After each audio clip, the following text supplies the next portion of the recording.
What about military bases? There's a lot of military bases. Was there a lot of exposure on those in the state of Texas? Well, there's a lot of military bases in Texas. There's not that many naval bases. So the primary exposures in the military were in the Navy, and that was on Navy ships and on when they were fixing those ships.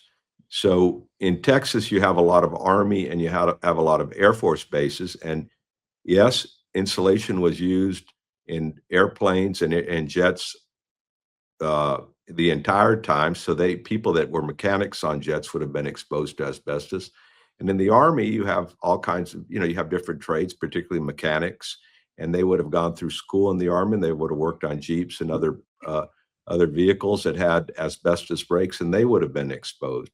And then you had the insulation in the barracks, and that goes for both the Air Force and the Army bases.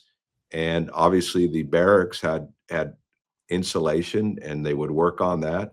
And so a lot of Army troops were exposed to asbestos.